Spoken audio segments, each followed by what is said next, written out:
Section 25 of the companies act which talks about deemed prospectus. ठीक है, deemed prospectus क्या होता है? सबसे पहले अपन देखते हैं प्रोस्पेक्टस क्या होता है।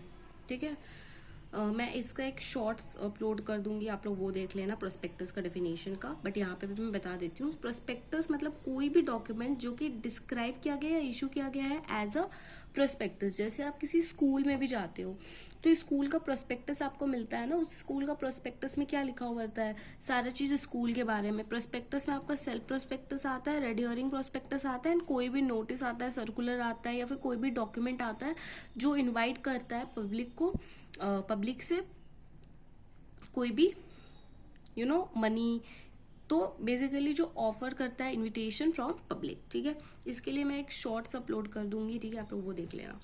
नेक्स्ट सेक्शन 25 जो कि हमको बताता है डीम्ड प्रोस्पेक्टस के बारे में। डीम्ड प्रोस्पेक्टस क्या होता है? जब कंपनी अलॉट करती है कोई भी securities with a view to offer for sale to public, कोई भी डॉक्यूमेंट जो ऑफर किया जाता है उसको प्रोस्पेक्टस डीम्ड कर लिया जाता है।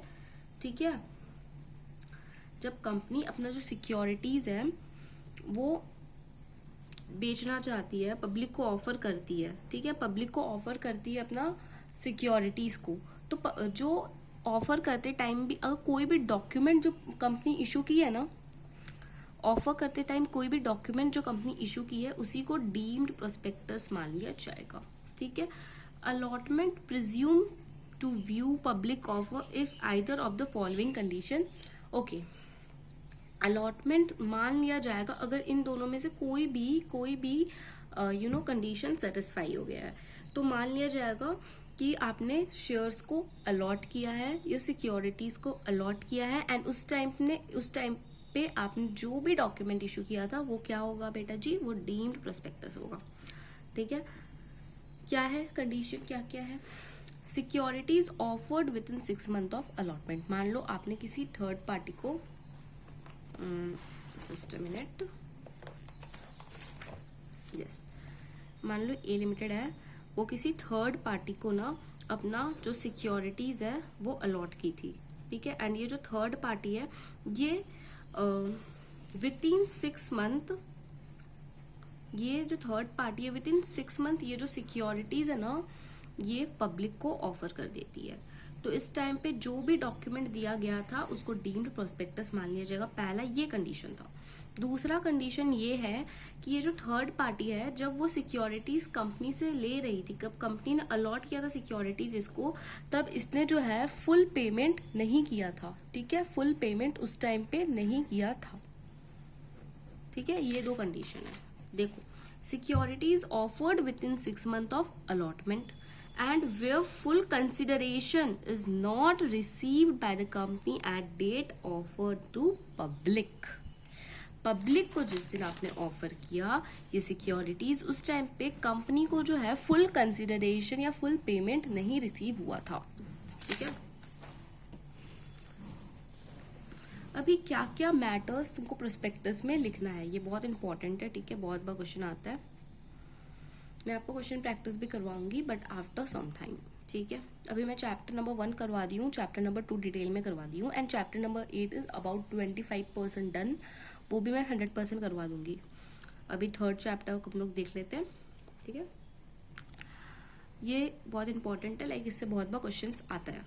ठीक है, matters to be stated in prospectus. आप प्रोस्पेक्टस में क्या क्या मैटर्स स्टेट करोगी? ठीक है, मतलब प्रोस्पेक्टस में क्या क्या चीज लिखा जाता है।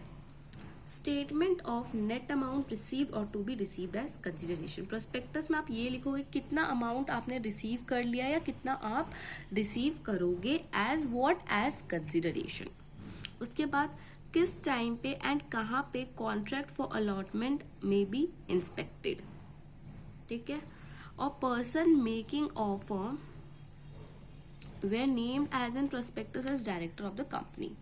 तो सबसे पहले ये बताना है कितना अमाउंट हमको रिसीव होगा या हो गया, उसके बाद कब हम लोग अलॉट करेंगे, राइट, एंड जो बंदा सिक्योरिटीज अलॉट कर रहा है या जिसने ऑफर दिया है वो एज द डायरेक्टर है, उसका नाम हमारे प्रोस्पेक्टस में, ठीक है।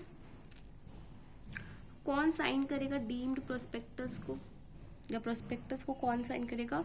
2 डायरेक्टर कंपनी का, ठीक है, 2 director of the company. And with this बेटा जी okay, matters to be stated in prospectus in case of deemed prospectus, ठीक है। Okay, with this we are done with section number 25। Next video में अपन section number 26 देखेंगे। अभी के लिए इतना ही रखते हैं। आई होप आपको समझ आया होगा and I hope your notes visible हो वीडियो में अच्छा से। Okay, so that's it for this video. I hope these videos are helpful to you guys. If yes, make sure you subscribe my channel and like the video. Bye bye.